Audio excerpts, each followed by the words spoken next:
Let's go to work and come home. But somebody told me you had a new commander that you met there, and that's why you stayed in. Are you talking about my wife? Yeah, my wife was staying there.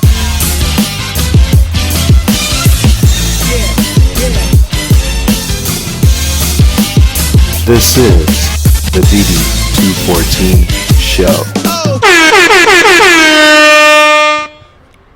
Hey everybody, welcome back to the hashtag DD214 show. Got a special guest with me today, none other than retired Senior Master Sergeant Moses Harrell, who happens to be my father-in-law. Thank you very much, Moses, for stopping by. No problem at all. All right, so this episode is, you're actually my first guest, like live guest that I'm talking to. And, the reason that this episode is going to be awesome is because today we're going to be talking about generations. All right, so I'd made a post a little while back, an article about that folks that are hating on millennial veterans need to stop hating. And, it's kind of funny because the comments in the article, and I kind of wrote it in a little bit of a way like this, but a lot of the comments came in that were like, the problems with the, it was exactly why I wrote it. There's comments kind of hating on the millennial generation, right? And I wasn't saying that we're the best. And, technically I'm not even a millennial. I mean, I'm born in 80, but, somebody lumped us in there. And so I guess I'm part of millennial, or I act like a millennial. Bottom line, I know about millennials and what millennials like. Companies hire me to reach out to millennials a lot of times. Anyway, the purpose of this episode is that millennials, there is a great generation, and I hate to tell it to you, but it's not us yet. And, Moses right here, I'm going to shut up. I've been speaking for a couple minutes already, but there are generations that are greater than ours. Moses definitely comes from one of those served during Vietnam. And, man, I'm going to turn it over to you. Well, primarily is your question concerning my generation and your generation. Well, so a lot of the folks that are watching, either they've served with millennials, or like you, they've raised some millennials, and the conversations are kind of all over the map. Some folks are supportive, some are not. Some are pointing out the obvious. And towards the end of the article, I basically said, we all need to come together as generations, no matter who we are, and do the best job that we got to do, and support one another, period. But things get lost in translation. But regardless, man, I just want to shine a light on your generation, because you served in Vietnam, and when you came back, things were a little bit different for those in uniform than when we came back. That is correct. Yeah, so if you can just kind of touch on that experience, kind of what that felt like, what that meant to you. And I mean, you weren't one of these guys that was drafted and then got out. You actually stuck it out, retired, and if you could just let us know some of your thoughts. And I'm not even sure this is, hopefully it's picking up.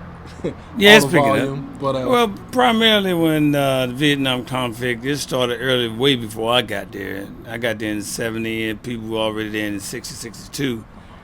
And primarily, it was a war that America didn't like it. And just because they didn't like the war, they didn't like us either. The military was bad business concerning the people in America. I didn't like it. I mean, I didn't really want to come back to America when I came from Vietnam. But I think the thing that saved me, I had an assignment to go to England, and I promised myself I'd stay overseas somewhere until I got to that point where I can retire. I mean, they used to spit on us, kick on us, and all that stuff. And I told my mom, if somebody do that to me, then I'm going to jail. That's point blank.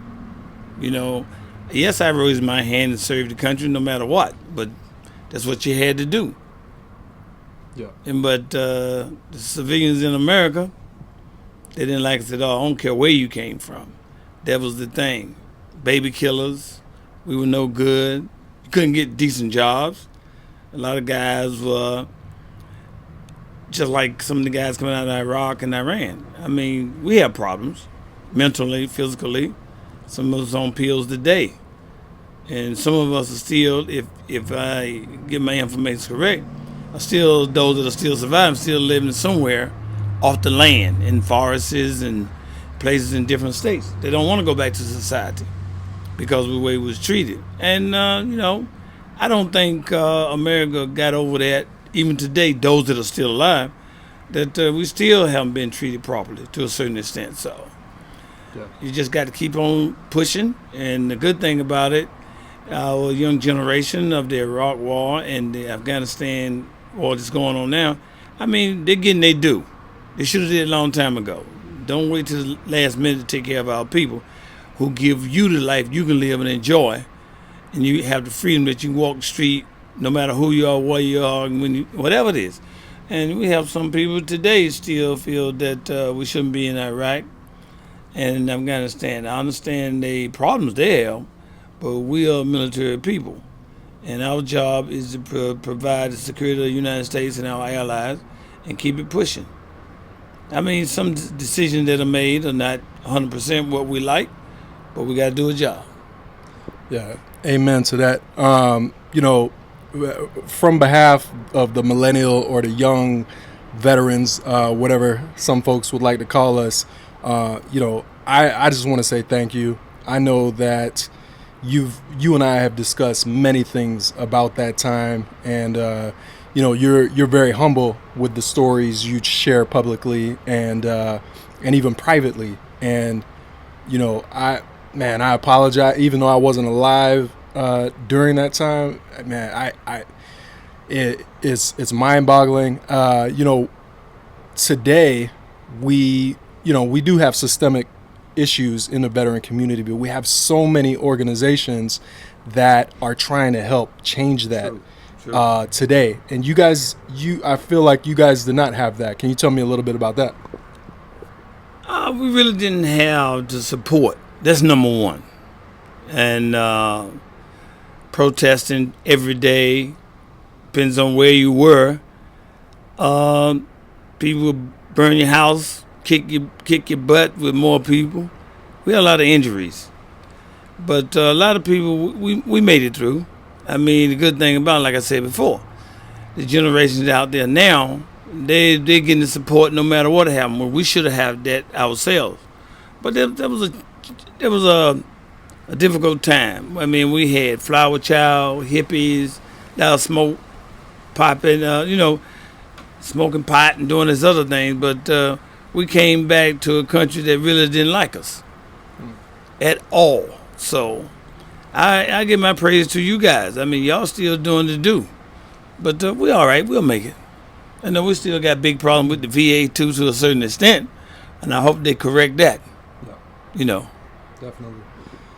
Definitely. Well, I don't want to cut this thing short. I try to keep it in 10 minutes for certain channels, but I think I'm just going to give them a snippet and keep this thing going. So you came back and you stayed in. They sent you overseas. You got what you wanted. You got to go to England, and you went on and retired. How many friends and other people that you knew, did their time and actually got out and then had to transition right after Vietnam back to civilian life? Oh, shoot. Most all of them. They didn't want to stay in. And a lot of them went different ways. Some of them had problems with drugs, alcoholism. Oh, we had suicide as well. We had that in Vietnam as well. So I think the generation today I think we're having more suicides now than ever before. And you guys need help, and I can support you as best as I can. I mean, my brother was in Vietnam with me, and when he came back, he changed a lot. He was 18, I was 20. and he got into drugs, alcohol, and I couldn't talk to him. And my oldest brother, who was a Reverend, James Lamont Harrell in New York, talked to him personally, and he said, Moses, let him go because I did everything possibly, and he has to correct himself. But we supported him, and eventually he did. And now, this is another one of them times where you're being humble. Do you mind kind of letting folks know how you and your brother ended up in Vietnam at the same time? Well, I was stationed in Topeka, Kansas in the Air Force, and my mom called me and I needed to come home. That my brother was going to Vietnam. He was only 18 years old. I was 20. And he got to Vietnam. Before he got there, I came back to my base after I saw him, and I asked him, I signed up for Vietnam. They told me I was crazy. I said, no, I'm going to get my baby brother out. When I got there, Ton Sanu called the Red Cross, and they told him he's up in Pleiku. And they said, we'll have him out of here in 24 hours. When he came down, and he told me he wasn't leaving. And sorry to interrupt. Just so they don't miss that, he was already in Vietnam. Right. You signed up to go to Vietnam. To get him out. Yeah. Yeah. Because you being humble. Yeah. You guys get that? So there was an act, right? Yep. That said, I think the Solomon brothers, that all the 5 brothers got killed in World War II, and they say you cannot have 2 brothers at the same war zone in that fighting area at the same time. So when it came for him to leave, he said, I'm not leaving. I said, why? He said, because they're going to send me to Korea for 18 months. He said, I can fight here in Vietnam. I can't shoot back in Korea. So, and I told Red Cross and my commander and first sergeant, I said, well, send me back home then, if you want to stay. And they said, you can't leave. Your brother came and you can't leave. So I decided, I said, okay. I said, my brother's no better than me, and I'm not no better than him. And we both stayed. And we had the right signed paperwork in front of lawyers that we were not pressured in to do this. And we also had the legal people sign the paperwork. We had to write letters and stuff to our mom. They have to read it first before they seal it. And after we finished that, we had to call our mom on the phone. And both of us talked to her. And, you know how it is. You know how it is. You talk to your mom and you can feel it, but you tell her that. How old were you? I was 20 and my brother was 18. Now, this was your first time in Vietnam. Yes. Correct? Yes. And you went back. Yes. So tell me about that and why you went. Well, I got assigned to Pope Air Force Base next door to the Fort Bragg, and I was running around with the 82nd Airborne Division and some guys over there. And he said, "Where's your brother?" I said, "He's in college in Germany." I said, "He's in the first comm."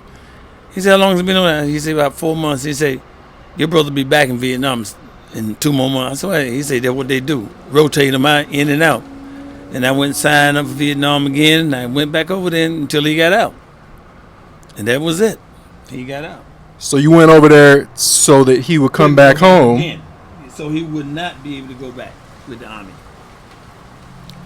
Now, so what happened once you got there? Nothing. They couldn't send him. So I stayed in Vietnam another year. And once I was getting out in 72, and the guy gave me an assignment. He said, "We got an assignment for you." I said, "Where's that?" He said, "England." So I went to the barracks and talked to the guy. I said, "You guys ever heard of a place called South Russell?" He said, "No, it's South Ricer." I said, "Where's that?" He said, "It's in London." He said, "You got that?" I said, "Yeah."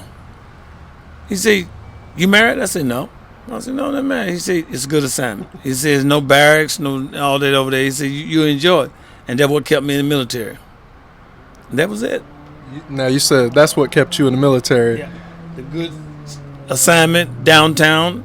I got my own house. I didn't have live in the barracks or anything. No additional duties. Just go to work and come home. But somebody told me you had a new commander that you met there, and that's why you stayed in. Are you talking about my wife? Yeah, my wife was stationed at RAF Uxbridge. At the time, we were seeing each other. She was in the military. And we stayed in, saw each other. But and I asked her, I said, when I first met her, I said, "You in the Air Force?" She said, "No, I'm in the Royal Air Force." I said, "Okay, don't get snippy." So So we got seeing each other, and history was there. Got married, had some kids, and one of our children, which is Major Dr. Khadija Leticia Harrell, is a major station head for, is it Camp Smith? I think in Hawaii. So You know she's gonna be mad that you name dropping. it's okay. Children are used to that. All right, y'all. Well, there you heard it. Thank you, retired Senior Master Sergeant Harrell. You're welcome. It was a pleasure getting to talk and share your story with all the folks, all the veterans and veteran supporters that watch the DD214 show. Again, guys, hey, we are not the greatest generation yet, in the sense of we may never be. You know, if you've got to tell yourself or you've got to say that you're the greatest anything, and people aren't saying that for you, you're not great. Period. Point blank. Moses does not brag about himself unless it's basketball. London Rockets. That's all I can tell you. Or his singing career. What was the name of your group? The IGs. So these guys, you can look up the IGs on your iPhone, actually, in iTunes. These guys, how many of you were active duty at the time? 3. All right, so 3 out of the 4. Right. 3 out of 4 were active duty. One went on to sing with the Commodores, and Moses stayed in. This is another time where he stayed in to serve his country. Prime example of one of the greatest generations ever. Moses, thank you for stopping on by the hashtag DD214 show. You're welcome. Peace. Anything else you want to say? Power to the military forces. You heard it here first. Always remember, smile, wink, salute.